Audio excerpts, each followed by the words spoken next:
Muy buenas tardes en Ecuador, muy buenas noches en Europa. Saludos a quienes nos acompañan desde cualquier otra parte del mundo. Gracias por estar con nosotros, gracias por seguirnos y por compartir nuestros contenidos en redes sociales. Bienvenidos y bienvenidas. Mi nombre es Alegría Robelli y les saludo desde los Países Bajos. Con nuestros enlaces intentamos aportar a la información y reflexión para romper el relato que posicionan los medios hegemónicos y el gobierno. El Enlace Latinoamericano Europeo tiene el privilegio de estar hoy con Orlando Pérez. El tema de esta noche es Actualidad y posición de la RC5.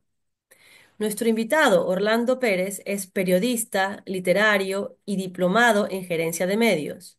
Fue secretario de Comunicación de la Asamblea Constituyente de Ecuador en el 2007. Además, ha trabajado en diferentes medios de comunicación en Ecuador y México.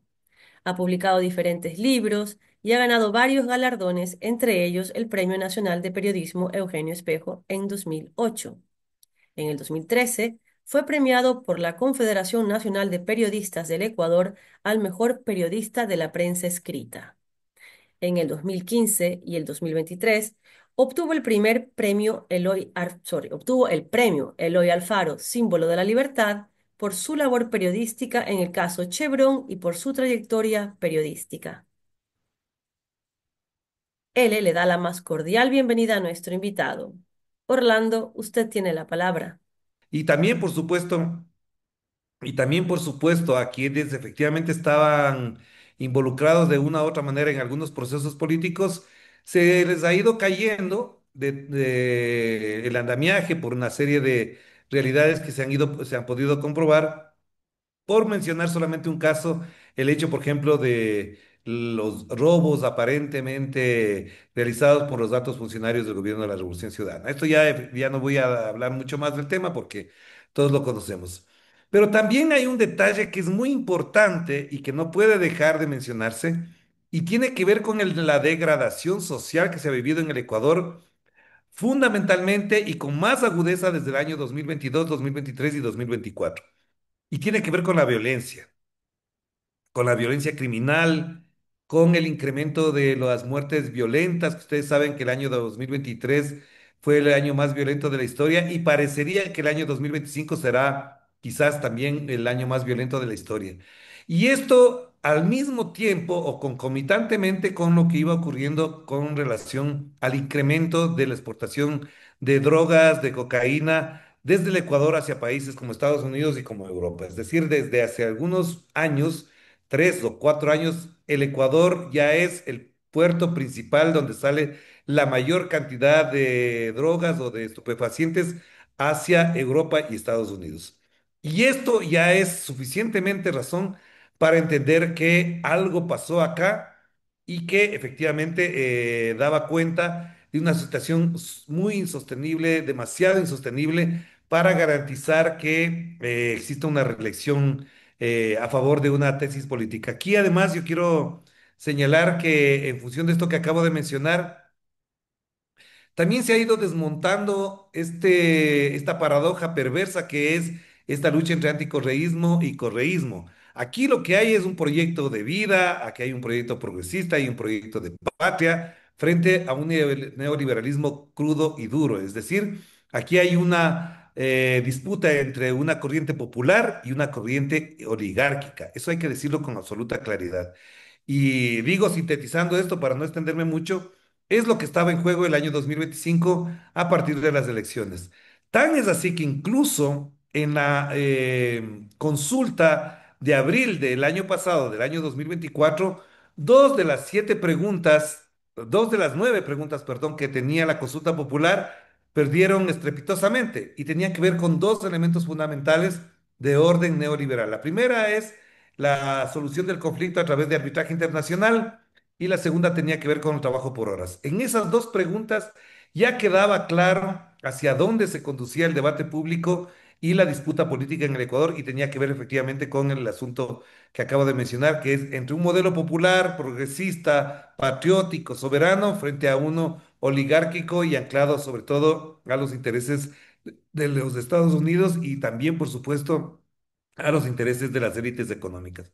Tan es así que incluso a lo largo del año 2024 y todo lo que ha significado este año 2025, algunos sectores empresariales, algunas figuras políticas de la derecha, de la centro derecha, algunas figuras, por decir algo como Joffre Campaña o algunos empresarios, mostraron su inconformidad con lo que estaba pasando en el Ecuador, en la administración ya del señor Daniel Noboa, y efectivamente estaban ancladas, digamos, más bien por optar por la candidatura de la Revolución Ciudadana, incluso sin que haya definición todavía de un candidato. Por lo tanto, me parece que este ciclo político se tenía que cumplir, se daban las condiciones para aquello. Las elecciones de febrero, la primera vuelta de febrero, dieron cuenta de eso. Al menos parecería que en ese momento, en febrero de 2025, en la primera vuelta, la disputa se dividió o la confrontación se dividió entre las dos candidaturas y es evidente que ahí hubo quizás una mala utilización porque no tenían las condiciones para hacer el fraude que se hizo después en abril, el 13 de abril, porque con lo que se ha dicho por parte del presidente Correa de la papeleta simétrica que copiaba o trasladaba la tinta hacia la otra candidatura, en una papeleta tan grande con 17 candidatos, no iba a ser posible. Pero efectivamente hubo problemas y incluso en algunas impugnaciones que se hizo, se subió el 0,17% o algo por el estilo, si no me equivoco, de la votación. Por lo tanto, ahí mismo ya se notaba que eso iba a pasar. Pero para la segunda vuelta, ya todos conocemos, la agudización fue mucho más tenaz y todas las encuestas, pero en todas las encuestas efectivamente había la tendencia a favorecer la candidatura de Luisa González y eso es efectivamente lo que ocurrió. No hay una sola encuesta que dé cuenta de un triunfo de la magnitud que supuestamente obtuvo Daniel Noboa.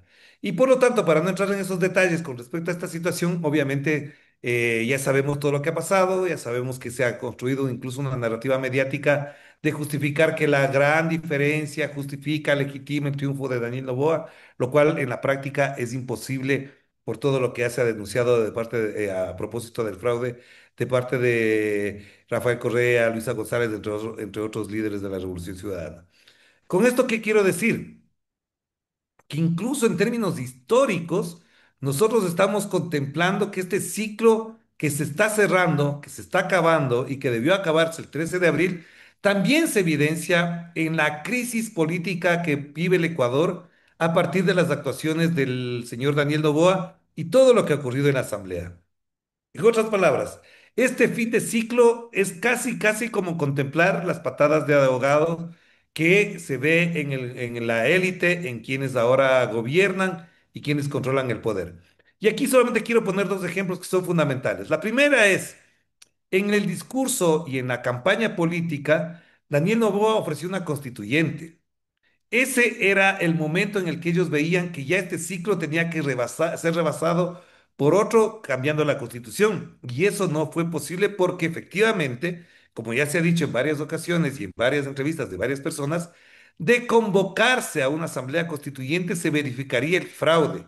¿Por qué? Porque ya no se elegía un presidente, una presidenta, sino se elegían a los asambleístas y ahí se hubiese verificado que ADN no iba a alcanzar ese 55% que dicen que obtuvieron en la segunda vuelta. Por lo tanto, frente a esa incapacidad, o sea, imposibilidad, por lo que han mostrado las encuestas post 13 de abril, también es cierto que se vieron o chocaron contra la pared, contra el muro de la Constitución que establece mecanismos muy definidos para la convocatoria en la Asamblea Constituyente. Quisieron rebasar eso, quisieron instaurar, quisieron meter en el imaginario de que no eran necesarias las elecciones y que por lo tanto solamente con la designación de personas honorables, de notables, se podía hacer una constituyente. Y eso evidentemente la Corte Constitucional no lo iba a dejar pasar y hubo un pronunciamiento hace una semana y más y con eso se paró lo de la constituyente. Y resulta que ahora, tanto Noboa como de la Gasca dicen que no es tan importante la constituyente, sino las reformas a la Constitución y que ahora en las nuevas condiciones de la Asamblea se puede hacer eso. Entonces, primer elemento que creo que es fundamental para entender este ciclo político que no se acaba de terminar, pero tampoco ha empezado a crearse. Y esto es, creo, muy gramsciano, hay que entenderlo así. Como decía Gramsci, el viejo país no se acaba de morir y el nuevo país todavía no acaba de empezar. Eso me parece que en términos relativos podría pensarse en esa figura. Y el otro elemento que a mí me parece muy importante, que me parece clave, es que este ciclo está en su momento determinado también por la forma en que se están comportando los actores políticos. Es decir, los sectores progresistas de izquierda se dan cuenta que efectivamente si siguen apoyando este proceso o esta forma de gobernar autoritaria, en algunos casos incluso con tintes fascistas, lo único que va a hacer es acabar con sus propias organizaciones y ya está pasando, por ejemplo, en Pachacutic, debilitado, infiltrado, dividido, con expresiones de derecha en algunos de sus dirigentes y ahora legisladores, pero también es cierto que no están tan conformes personajes, por ejemplo, del Partido Social Cristiano. La semana pasada entrevistamos, estuve en la entrevista también con Alfredo Serrano del Partido Social Cristiano y efectivamente no se sienten conformes con eso, saben perfectamente que entran en una paradoja democrática de la cual no van a salir bien parados. Y yo creo que efectivamente esta situación está contribuyendo a una debilidad. Por lo tanto, para cerrar esta parte, yo creo que la primera derrota después del 13 de abril, si es que hubo victoria electoral, es el no poder lanzar la constituyente. Es decir, yo sí creo que esta se constituye en una derrota de de Daniel Noboa, de José de la Gasca, de Nils Olsen, de la señora Anabela Singh, porque no van a poder desmontar la constitución de Montecristi de un plumazo como ellos esperaban.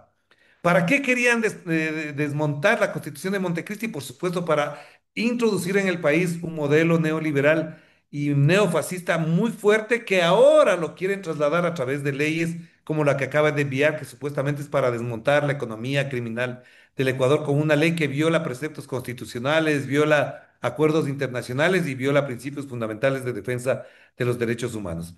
Por lo tanto, esta es una primera derrota, no es un acabose, no es que se terminó por completo, pero para ellos habría sido una gran victoria poder hacer una constituyente. Con eso habrían mantenido en el cargo a la señora Diana Tamaín durante 2 o 3 años más y eso les habría garantizado, para, según ellos, una larga vida a este proceso electoral fraudulento o este proceso electoral que se desarrolla a partir de este tipo de acciones.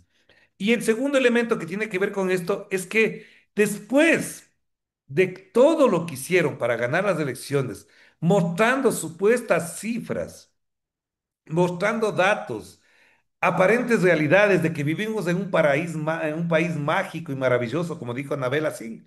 Las pruebas de lo que pasa en el Ecuador, y ustedes que están fuera del país lo pueden percibir a la distancia, es que cada día es más violenta la situación, cada día es más cruda la situación, cada día crecen los asesinatos y al mismo tiempo la economía no está bien. Este país es muy caro, la gente ya no tiene la misma capacidad de consumo, los ingresos no alcanzan. Ahora, tranquilamente, una cubeta de huevos que hace 2 años, 3 años podía costar 2.50, la encuentras en 4.50, 5.50 y hasta $6, lo cual da cuenta de una realidad muy cruda para mucha gente. Y encima de eso, también está el problema del invierno que ha afectado a poblaciones enteras, que ha afectado a la producción, etcétera, sin una respuesta efectiva y capaz y eficaz de parte del Estado. A mí me parece que esos son elementos claves que no se consideran a la hora del análisis, sino que están pensando quién preside la comisión de esto, quién preside la comisión de no sé qué, quién va al CAL, etcétera, etcétera, etcétera. Pero yo sí quisiera notar que estas son circunstancias que están mostrando que posiblemente por el miedo, por las circunstancias de hostigamiento que hay, por la censura mediática que hay para expresar las denuncias de fraude, para expresar las denuncias de la situación económica del país, de todas maneras está en la base, está en la conciencia de la gente que este no es un país que está suficientemente o eficientemente administrado y que puede tener problemas en el corto plazo. Y sin dejar de lado, además, que no hay plata. Yo sí quiero acotar que, y puedo exagerar un poco si quieren, pero me parece que no exagero tanto, esta fue la campaña más cara del mundo. $560 millones en bonos es una campaña recontra millonaria. Y eso le va a pasar factura a las arcas fiscales en las próximas semanas, próximos meses. Yo por eso creo que efectivamente hay problemas muy complejos, muy jodidos, para decirlo en términos criollos, que van a tener que devenir en algunas medidas que seguramente el señor Daniel Noboa las va a anunciar el 24 de mayo. Puede ser una, el incremento de los combustibles. Saben que efectivamente por vía decreto se puede incrementar el precio de los combustibles, que les daría una liquidez o un ingreso más directo de recursos al fisco, y eso ya sabemos qué consecuencias tiene en la economía familiar, productiva en general. La otra es pues, seguramente incrementar el IVA, o la otra es el endeudamiento mucho más agresivo por parte del gobierno con el Fondo Monetario Internacional o con otros organismos internacionales de crédito. Me parece que este es un tema que está planteado ahí. Y en función de eso, me parece que al mismo tiempo, para cerrar esta primera parte, como digo, las condiciones de una supuesta mayoría en la Asamblea podrían revertirse. Es decir, esa mayoría todavía es endeble, todavía es pegada con babas, todavía podemos imaginar que en algún momento estos asambleístas, cuando no reciban más de lo que han pedido o no tengan las canonjías que les ofrecieron, porque este gobierno casi nunca cumple su palabra, obviamente se pueda revertir. Y ahí me parece que sí hay que tener un poquito más de memoria histórica para entender que efectivamente estas condiciones de una euforia, de una ilusión de que lo tienen todo, cuando no corresponden con la realidad, cuando no son sustentadas en elementos fácticos, reales, verificados de la realidad, se caen. Y yo ahí añadiría una cosa para cerrar ya, que hay que hacer memoria. En el año 1998 se presentaron a las elecciones Yamil Maguad y Álvaro Noboa. Y Álvaro Noboa denunció fraude en el año 2000, en 1998. Ahí denunció fraude. Cuando denunció fraude, toda la mafia mediática, la narrativa política, etcétera, dijo que no había, que no sé qué, no sé cuándo. Año y medio después de haber ganado las elecciones, o casi 2 años, digamos, después de haber ganado las elecciones, el señor Yamil Maguad se cayó.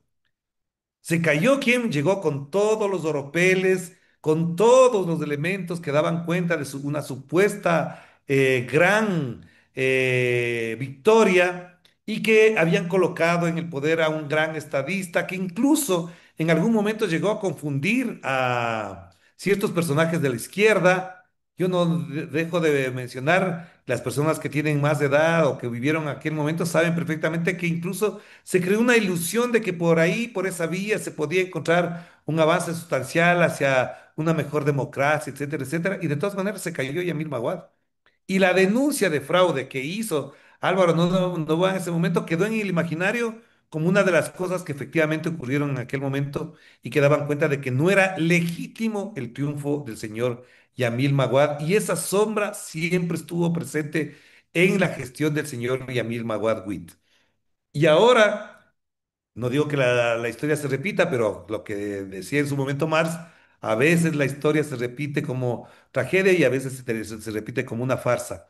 Y esto me parece que está ocurriendo en este momento, porque yo noto que no están del todo convencidos que ese triunfo es apabullante, que con ese triunfo pueden hacer lo que les da la gana dentro de los canales y de los cauces democráticos. Fuera de esos canales y cauces democráticos, harán lo que se les venga en gana. Entonces creo que efectivamente estamos para consolidar la idea que tengo y la hipótesis que manejo, digamos, en este sentido, que no es mía, sino que se ha manejado, es que efectivamente hay un cierre de ciclo que posiblemente se estire un poquito más, que posiblemente se agote, pero que efectivamente creo que en ciclos históricos hay que pensar muy claramente que no están dadas las condiciones como para que se acentúe el modelo neoliberal en este país y se acentúe con comodidad. ¿Va a ser difícil? Sí. ¿De qué depende eso? De dos cositas muy puntuales. De la capacidad que tenga la Revolución Ciudadana, el movimiento popular, las organizaciones sociales, cierto sector de la intelectualidad y de la academia para contraponer otro tipo de visiones y de ideas alrededor de lo que está pasando en el Ecuador. Y la segunda, efectivamente, es que tengamos la capacidad de responder a través de los medios de comunicación que en algunos casos efectivamente apoyaron la candidatura de Daniel Noboa para que no llegara el correísmo, pero que se han comportado también muy críticos con Álvaro Noboa. No dejo de mencionar ahí a Teleamazonas, de Ecoavisa, Diario Expreso, entre otros, que efectivamente, tal como pasaba en su momento con Yamil Maguad, podrían ser muy significativos a la hora de crear opinión pública, aunque digo, no necesariamente pasa por ellos, sino por nuestra capacidad para poder afrontar esto con mayor responsabilidad y con mayor, y diría incluso hasta lucidez y sabiduría para avanzar. Yo creo que es importante leer a profundidad ciertas claves, ciertos signos que está dando esta coyuntura. Hay que entender de qué manera incluso se puede ir configurando la corriente de opinión a favor de que hubo un fraude y que eso levante el ánimo de mucha gente, les despoje de ese pesimismo y de esa como resignación que existe alrededor de lo ocurrido en el Ecuador. Yo creo que no hay que resignarse, no hay que tener un pesimismo, al contrario, me parece que es una gran oportunidad para pensarnos más. Incluso diría yo que cierta izquierda o gran parte de la izquierda debe modificar su conducta y pensar incluso que se viven momentos muy importantes, como por ejemplo lo ocurrido con la llegada de León XIV al Vaticano desde una postura de la doctrina social de la Iglesia que no se puede desconocer que tiene peso en el mundo y en el Ecuador y que sobre todo nos está diciendo a todos los compañeros y compañeras que militamos en la izquierda que sobre todo necesitamos humildad y una fuerte carga de responsabilidad en nuestro comportamiento político para avanzar hacia mejores y mayores transformaciones, compañeras y compañeras. Y hasta aquí llego para dar paso a preguntas y comentarios y seguir conversando. Muchas gracias, buenas noches. Mi nombre es Jimmy Pesantes y llevaré la moderación del conversatorio. Hoy estamos con Orlando Pérez, quien nos está hablando sobre la actualidad del Ecuador y la posición de la RC. Hablabas digamos, la tragedia que está viviendo el país. Eh, la gente no sale tranquila. Eh, ¿Qué papel juega en esto? Eh,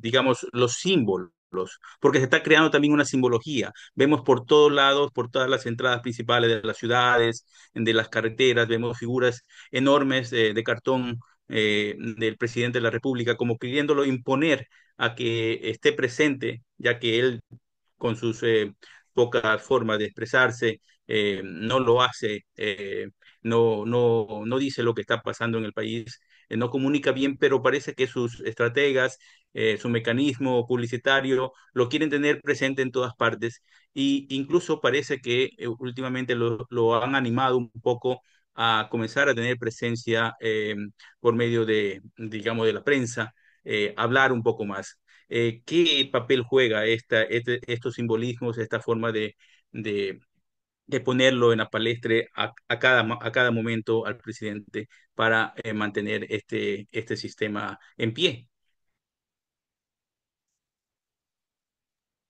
A ver, yo empezaría diciendo dos cosas alrededor de este tema que son muy importantes. A mí me parece que no se puede, no está ajeno a la realidad política el rol que tiene Rafael Correa en la política ecuatoriana. Eso no se puede desconocer. A mí me parece absurdo quienes creen que se puede hacer este tipo de accionar político sin la presencia, sin la vocería y sin la mirada política que tiene Rafael Correa sobre nuestra realidad. Más allá de que esté alejado del país físicamente, geográficamente, creo que él ha pasado mucho más comprometido y mucho más desestado en la política nacional que mucha gente que a veces se ausenta viviendo aquí en el Ecuador. Esa es una primera consideración que creo que hay que hacer. Segundo, yo incluso diría que buena parte del electorado ecuatoriano que sigue votando por la Revolución Ciudadana lo sigue haciendo porque tiene todavía en su memoria lo que es Rafael Correa y porque sigue su pensamiento y sigue su accionar. Incluso me atrevería a decir que en algunos casos, algunos candidatos que llegan a la asamblea o que llegan a los municipios o que llegan a la concejalía o a las prefecturas, no tienen votos propios. No tienen votos propios, tienen votos que se los ha ido forjando y se los ha ido construyendo a partir de la presencia permanente y hasta casi que semanal de Rafael Correa en la política ecuatoriana. Yo veo eso, a veces escucho personas que dicen, y creo en algún chat hoy día en la mañana contesté a alguien que decía, ya es un obstáculo. Pues bueno, yo les quiero decir que si efectivamente a Rafael Correa se lo saca del escenario público, ¿quién va a llenar ese vacío? Que me digan a mí que si hay una sola persona que llene ese vacío en ese campo, para que digamos que efectivamente ya no hace falta la presencia, la vocería, el pensamiento, la voz y hasta la conducta política de Rafael Correa para esto. Entonces me parece que ese es un tema, nos guste o nos guste, que es parte de la realidad, está dado en la realidad, existe en la realidad, ocurre en la realidad. Yo incluso podría apelar a la memoria porque cuando asesinaron a Fernando Villavicencio, corríamos el riesgo en agosto del año 2023, corríamos el riesgo de no pasar a segunda vuelta. Y quienes han seguido de cerca y saben de lo que estoy hablando, saben que en un momento estuvieron en el primer lugar Álvaro Novoa y Jan Topic, y Luisa González pasó a ser tercera. Y ahí es cuando entra Rafael Correa y se lanza prácticamente todos los días a estar en los medios de comunicación y remonta lo que en ese momento parecía ya una derrota para la gente que manejábamos y estábamos cerca incluso de las métricas, y se levanta. Ahora, ¿por qué ocurre eso? Porque quizás ahí hay un valor muy significativo y muy difícil, incluso es un fenómeno difícil de explicar en pocas palabras, pero ahí está presente. Es decir, me parece que esto es muy importante y ahora creo, hace poco tuvimos una reunión, no sé si alguien de las personas que estaban aquí participó también de esa reunión, y efectivamente yo coincido en esa perspectiva que plantea Rafael Correa, de que hay peleas y hay luchas que valen la pena pelear, darlas, a pesar de que se parezca que las vamos a perder. Porque si estamos eh, sustentados en la verdad, si estamos convencidos de que hubo un fraude, de que esto ocurrió de la manera que ocurrió, no es porque hay un interés personal particular, sino porque tiene que prevalecer. Fíjese en lo que pasó en México con Andrés Manuel López Obrador. En dos ocasiones él denunció el fraude, lo hizo, lo planteó, y después, miren dónde está, con todos los elementos en contra. Yo les decía hace pocas horas, unos compañeros decía que en la primera legislatura Morena apenas tenía 40 diputados, si no me equivoco, de más de 300, que es de la Cámara de México, y ahí estaba peleando. Y ahora en cambio tiene más de 300 en una Cámara de cerca de 600, si no me equivoco. Entonces, estas peleas hay que darlas. Por eso creo que es muy significativo también pensar en perspectiva histórica. Y no niego algo que sí me parece importante de pensarlo, tratarlo con ustedes, abordarlo con ustedes, que hay que pensar en perspectiva histórica porque este país ha atravesado momentos muy difíciles, muy duros, donde personajes muy importantes de nuestra historia o fueron asesinados o fueron vilipendiados y fueron aniquilados en su momento. Y les voy a hacer un pequeño recorrido histórico solamente para pensar lo que también es este país. Y por eso hay que estar mejor preparados para estas peleas. El primer grito de la independencia se da el 10 de agosto de 1809. Al año siguiente, el 2 de agosto de 1810, asesinan a los patriotas aquí en Quito. Y solamente en 1822, casi 12 años después, se logra la batalla de Pichincha. Es decir, desde el 2010 hasta perdón, de 1810 a 1822 tuvimos grandes batallas, grandes peleas, y hay gente que decía que ya todo estaba perdido, que ya no se podía. Se logra la independencia en 1822, el 24 de mayo de 1822, que estamos cumpliendo estos días aniversario. Y de 1822 a 1830 se desmonta eso, matan a Sucre, queda prácticamente postergado Bolívar, y efectivamente en 1830 se divide la Gran Colombia y ya sabemos cuál fue el fin de Bolívar, que además ustedes tienen ese mapa atrás de él, que de enlace latinoamericano-europeo con el mapa de América Latina, y eso nos tiene que poner a pensar mucho en eso. Es decir, no son fáciles los procesos, por eso puede haber ciclos altos, cortos, rápidos, como largos, pero también hay que procesarlos de esa manera. Y cierro con esto para pensar, por ejemplo, con lo que pasó con Eloy Alfaro. Si no me equivoco, la memoria no me falla, él empieza su lucha en 1875 y solo logra el triunfo en 1895. Y en 1906, es decir, 11 años después, se logra hacer la constitución alfarista. Y en 1912 asesinan a Alfaro. Asesinan a Alfaro, la turba. La arrastran, le queman, y efectivamente parecería que todo estaba perdido. Y desde 1912, perdón, hasta 1925, que se produce la Revolución Juliana, hubo una larga persecución que se puede parecer a lo que estamos viviendo ahora con los matices de aquella época. No se olviden que Carlos Concha en Esmeraldas, se matan a Vargas Torres, etcétera, los chapulos en los ríos les persiguen. Esas son las condiciones también de este país que se viven. Es decir, hay que estar preparado para este tipo de arremetidas que en esas épocas eran de muerte, persecución, sangre, exilio. Mucha gente se fue para Colombia, se refugió en Colombia y después regresó. Y así podemos enumerar, pero esos son los dos casos significativos.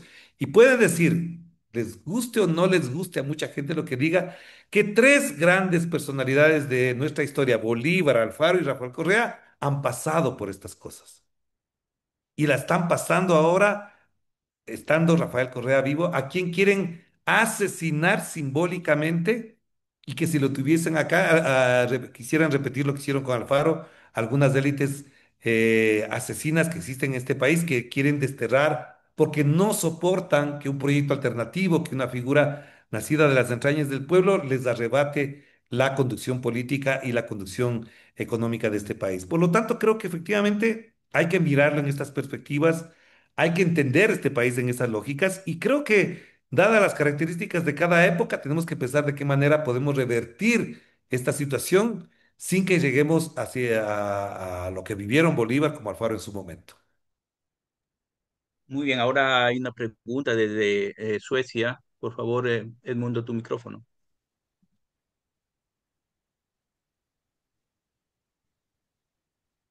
Abre tu micrófono, Edmundo. Sí, muchas gracias, Orlando Pérez. Muy instructivo y además optimista. Y parece que puede contagiarse ese optimismo y sería bueno, ya que lo está planteando, digamos, como un problema de que pronto se va a acabar, porque existen fuerzas, dice, que estarían interesados en, en oponerse, digamos, también a Noboa dentro del Parlamento. Yo tengo una pregunta acerca de las correlaciones de fuerzas, digamos, en nuestro Ecuador. En verdad, digamos, las fuerzas ecuatorianas de izquierdas, progresistas, digamos, van a seguir trabajando en esa dirección, pero se enfrentan, digamos, a un neoliberalismo, ¿verdad? De que a última hora no tiene tanta competencia, digamos, de conocimiento, digamos, para conducir un país. Pero al mismo tiempo hay un sector extranjero de afuera. En esa presentación que usted nos hace del panorama ecuatoriano, consi- considerando, digamos, la participación de fuerzas exteriores que estarían interesados en que el gobierno de Noboa continúe, digamos, porque parece que es un requerimiento sine qua non importante, digamos, para esa fuerza, por lo que está sucediendo, digamos, a nivel internacional también. ¿Cómo lo ves eso, digamos, nuestra izquierda contra el neoliberalismo, pero también contra esas otras fuerzas posibles del exterior que van a presionar fuertemente no solamente en Ecuador, lo están haciendo en otros países latinoamericanos? A ver, yo creo que en el contexto internacional las cosas son mucho más complejas, son mucho más difíciles, pero tampoco son desagradables, tampoco son pesimistas. Me parece que efectivamente la derecha ha ganado muchísimo.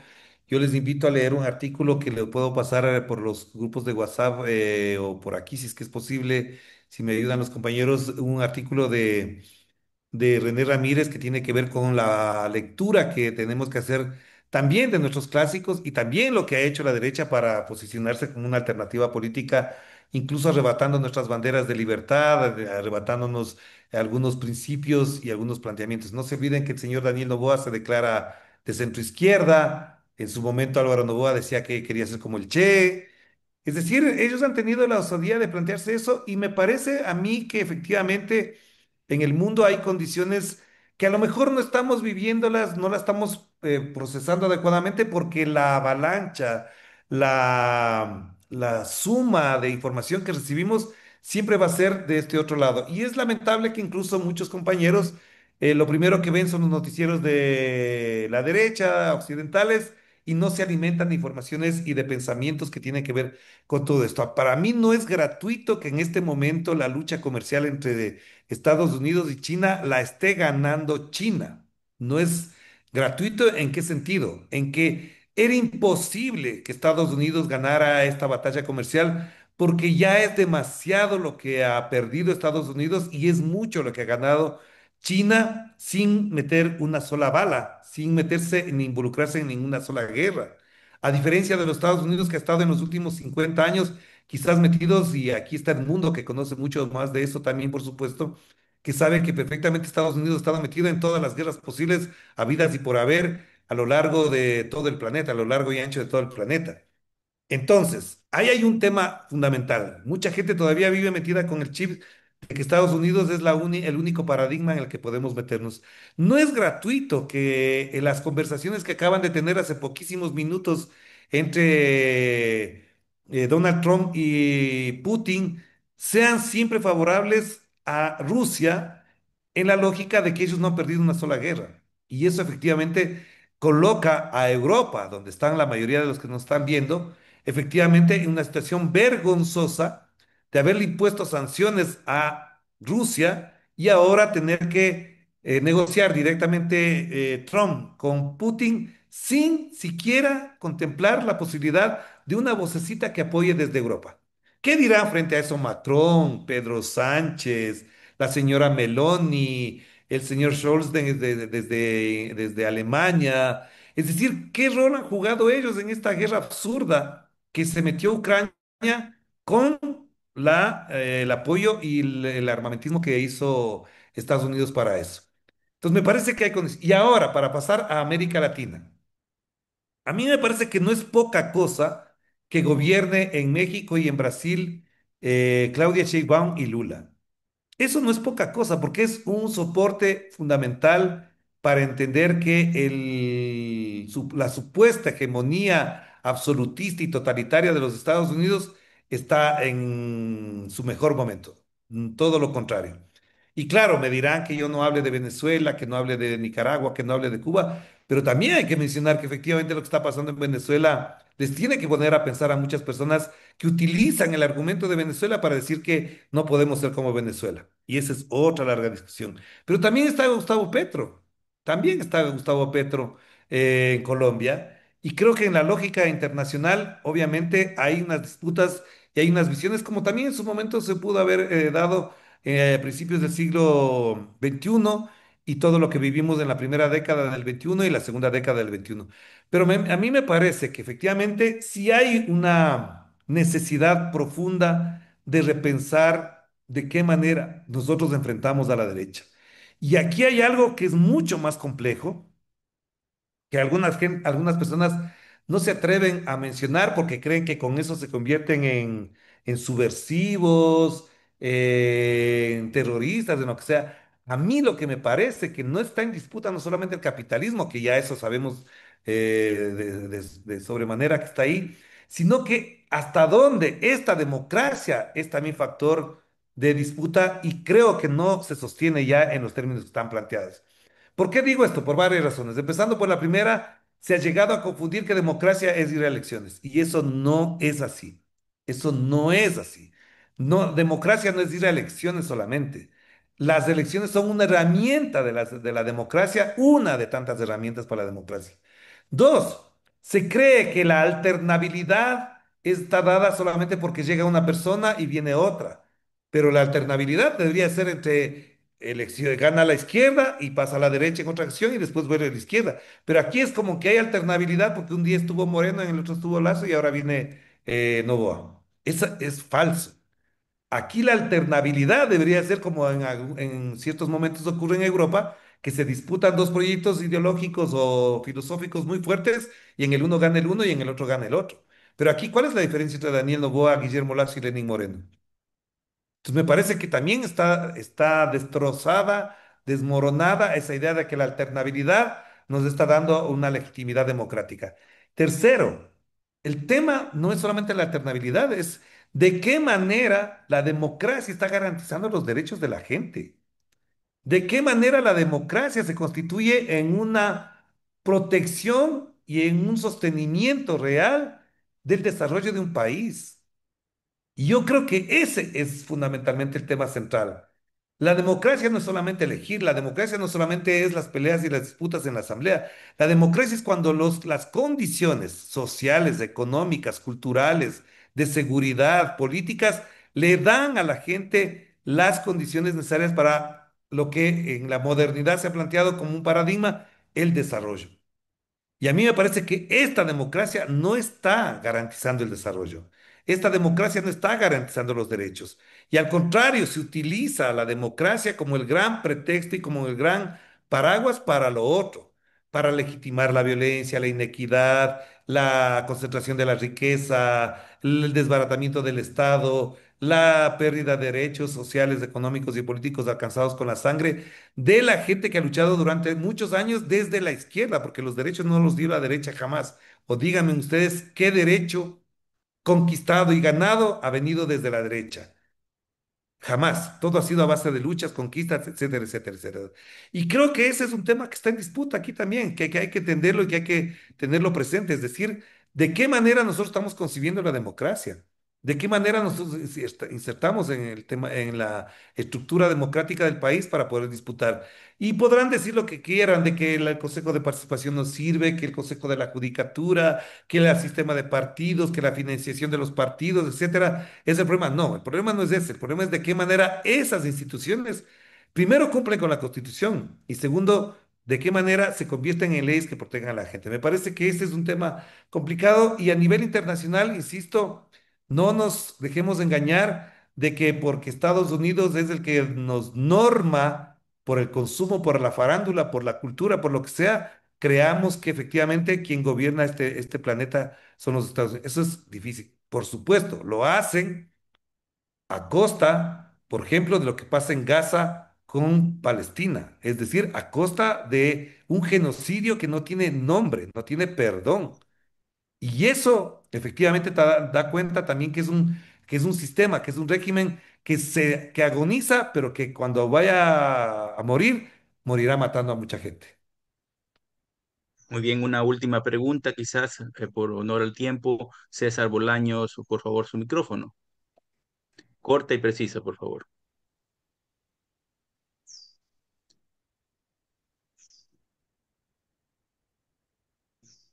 Hola, Hola César, te hola, escuchamos. Sí, perfecto. buenas noches desde Madrid, Orlando.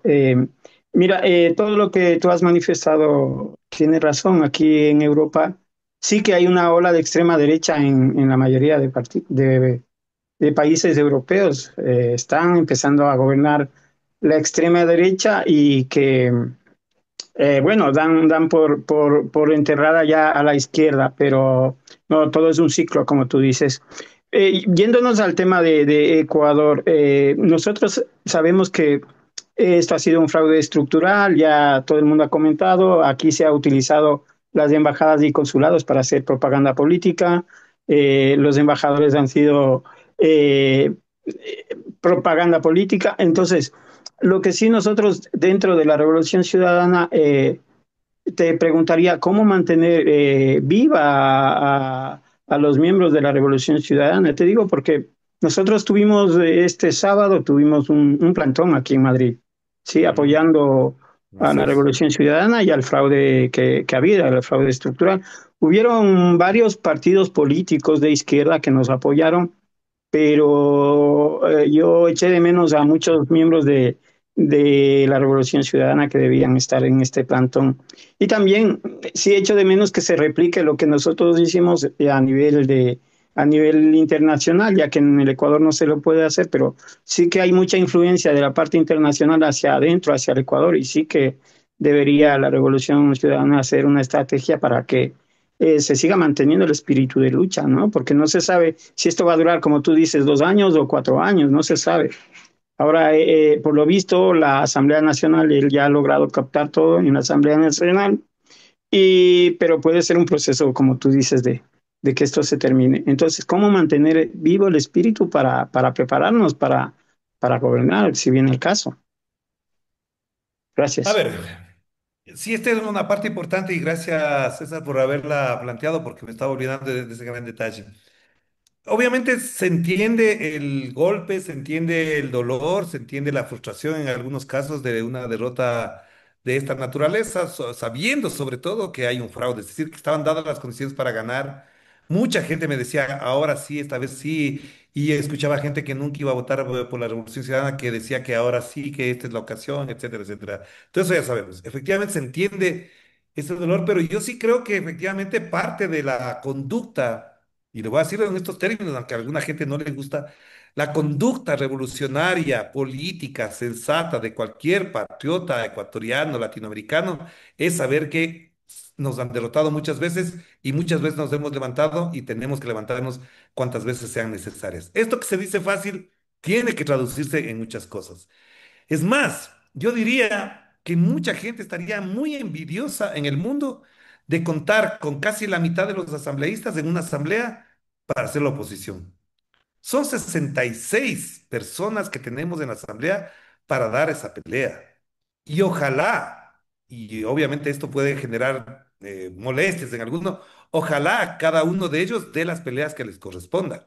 Yo les decía el otro día en una conversación con amigos, si los 66 asambleístas hubiesen transmitido desde sus celulares, por sus cuentas de TikTok, de Twitter o de Facebook, de lo que sea, la sesión habría sido muy importante que lo hicieran, porque los medios de comunicación no dejaban escuchar lo que pasaba ahí adentro.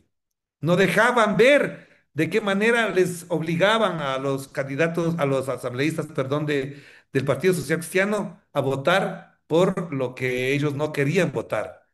Es decir, ahí hay 66 cuadros políticos elegidos por el pueblo ecuatoriano, no designados a dedo, que pueden dar esa pelea.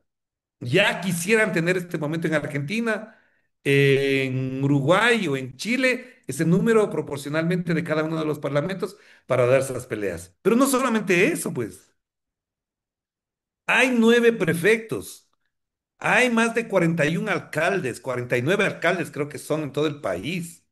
Hay no sé cuántos cientos de concejales y de juntas parroquiales que están en manos de la Revolución Ciudadana, que sería suficientemente vasto para poder dar las peleas políticas. Por lo tanto, aquí me parece que hace falta una mejor coordinación, trabajo político para poder levantar no solamente el ánimo, sino levantar algunas peleas que incluso pueden ser de orden muy puntual, como por ejemplo la revocatoria que quieren instalar en contra de Pavel Muñoz en Quito. Esta es una de las peleas en donde se debería probar la fortaleza, no solamente numérica, no solamente organizacional, sino sobre todo moral de la gente para dar esas peleas. Nosotros no venimos solamente de triunfos y de triunfos, venimos, y aquí está Marta, está el Mundo, están algunas personas que conocemos que venimos de muchas derrotas. Desde los años 70, de que tengo memoria yo, cuando era peladito todavía sabía que venía la dictadura y les perseguían a nuestros padres, a nuestros tíos. Ganaban las elecciones de la derecha y había que refugiarse por si acaso nos persiguieran. Así que esto no es nuevo ni tampoco es una cosa que nos deba sorprender. Pero la segunda parte de la pregunta, o para responderle a la pregunta de César, me parece que tiene que ver también con que pensemos lo que decía hace un momento, de qué manera hacemos que nuestra conducta política haga que sea menos resistente la votación de aquellas personas que votaron por Daniel Noboa, creyendo que ahí hay un paradigma de cambio y de desarrollo en este país. Porque también es cierto que ha habido problemas, que las disputas internas, que las broncas de los grupos de la RC, de Europa, de América Latina, de Ecuador, de Guayas, de Quito, también hacen parte de esa, entre comillas, debilidad con la que nos afrontamos, con la que afrontamos estos problemas. Me parece que sí hay que entender que hay unas prioridades muy importantes antes que poner por delante las broncas y poner por delante las disputas personales que hay ahí, que eso exige madurez política, Que eso exige otro tipo de liderazgo también puede ser y es necesario discutirlo. Y a mí me parece que de la mejor manera que se puede salir adelante es primero por la unidad, que siempre invoco, convoco y hablo constantemente. Yo, cuando estuve en Londres, me acuerdo que hablábamos de ese tema con los compañeros y las compañeras que estuvimos en esa reunión, es decir, la unidad. No quiere decir que todos estamos al unísono, de acuerdo en todo, pero sí hay cosas en las que no podemos ni siquiera estar discutiendo, sino solamente aplicando y actuando inmediatamente.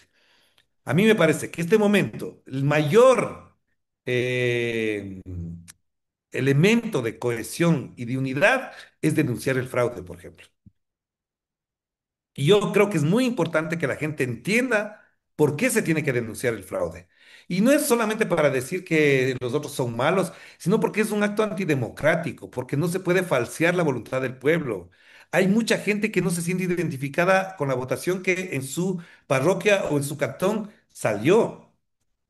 Y eso ya es suficiente mecanismo de cohesión para poder dar algunas peleas. Entonces, si tenemos 66 asambleístas, no sé cuántos alcaldes, no sé cuántos prefectos, concejales, presidentes de juntas parroquiales, dirigentes políticos, etcétera, etcétera, y colectivos por montones que hay por todo lado, si solamente esta pelea se daría para multiplicar y hacer eco de que hubo fraude, ya sería una batalla bastante buena y suficiente como para avanzar. Pero hay dos o tres más que creo que son importantes. Yo creo que es muy importante también que este tipo de encuentros, este tipo de reuniones tengan un sentido pedagógico, pero también un sentido mucho más